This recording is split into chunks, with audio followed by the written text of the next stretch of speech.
قطر بعد ما أخدت استضافة البطولة في 2010 عملت حاجة زعلت الغرب منها أوي. الغرب اللي أهم حاجة عنده هي نقطة دعم الشواذ، وقطر لعبت في الحتة دي.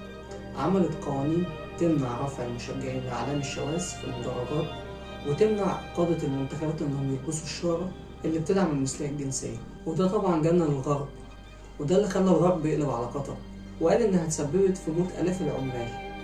واغلب الدول قالت لك احنا ازاي نحضر بطوله واغلب الملاعب اللي اتبنت فيها مشبعه بدم العمال، وهي دي الحاجه اللي متعود عليها الغرب.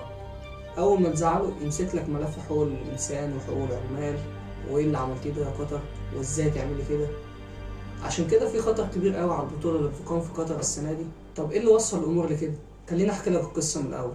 بس انت اعمل سبسكرايب للقناه ولايك للفيديو وتابع معايا الفتره الجايه، هنغطي كل تفاصيل كاس العالم وكل الحاجات اللي بتحصل تحت الترابيزه وخفايا الامور.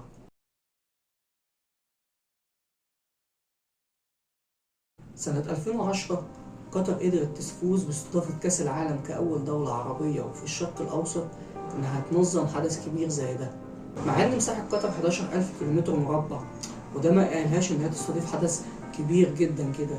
حدث بتوصل فيه أعداد السياح في العالم والمشجعين ل 3 مليون فرد، وعدد سكان قطر أصلا 3 مليون فرد. ولو جينا قارنا مساحة قطر بمساحة مصر، فمساحة مصر مليون كيلومتر مربع، ومساحة قطر 11,000 كيلومتر مربع. يعني قطر يعتبر محافظة أو مدينة صغيرة جوه مصر. عشان تقدر تستضيف حدث كبير زي كأس العالم كده كانت محتاجة تأهل البنية التحتية عندها عشان تستحمل عدد كبير من المشجعين اللي هيوصل لأرضها، وما كانش قدامه غير 12 سنة بس من 2010 ل 2022.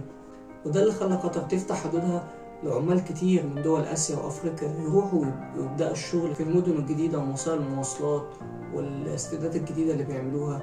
وقدرت قطر في ال 12 سنة دول تعمل أكتر من 100 فندق و7 ملاعب ومونوريل وطرق كتير عشان توصل المدينة ببعضها وتسهل المشجعين إنهم يحضروا أكتر من ماتش في يوم واحد. المهم وصلنا 2022 وكل حاجة جاهزت، وجت سنة المونديال وأعلنت قطر عن التعليمات والقوانين اللي لازم المشجعين يلتزموا بيها خلال الفعاليات. وكان من أهم القوانين دي عدم رفع أي أعلام أو ارتداء أي شعارات بتعبر عن الجنسية المثلية. المهم قطر قالت الإعلان ده والدنيا قامت ما عادتش. معظم دول أوروبا ودول الغرب قلبوا على قطر وقال لك بقى أنت يا قطر مش راضية تدخلي الشواذ عندك؟ طيب تعالي بقى، أنت عندك عمال كتير ماتوا هم بيبنوا الاستادات دي في وسط الحر، فين بقى حقوق العمال دول؟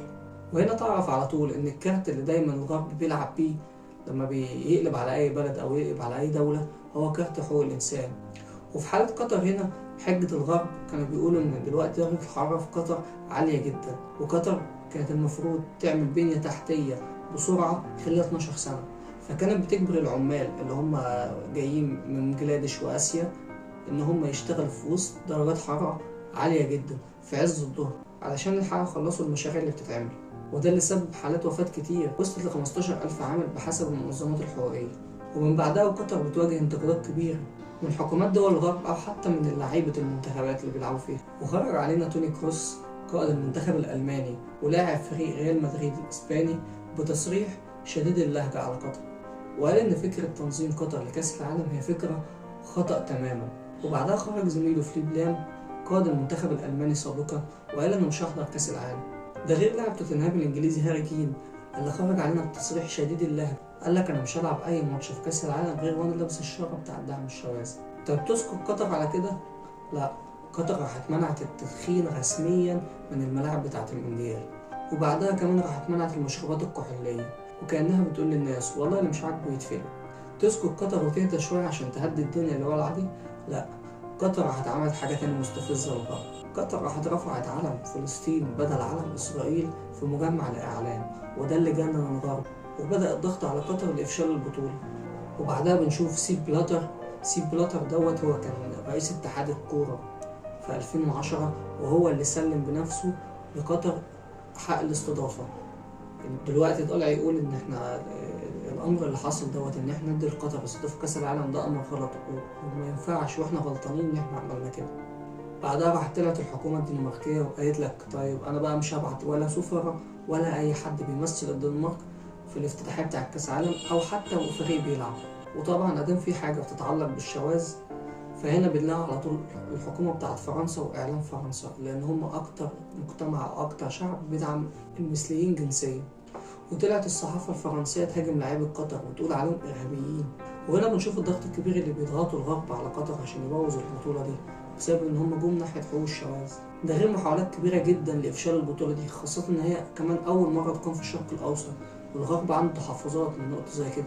فتفتكروا قطر هتنجح وتقدم لنا بطولة قوية، ولا الغرب هيوجه إعلامه للتشويه والإساءة لقطر ولكل الدول العربية؟ تابع معايا بقى الحلقات الجاية اللي هنلخص فيها كل حاجة حصلت في المونديال وانت هتعرف.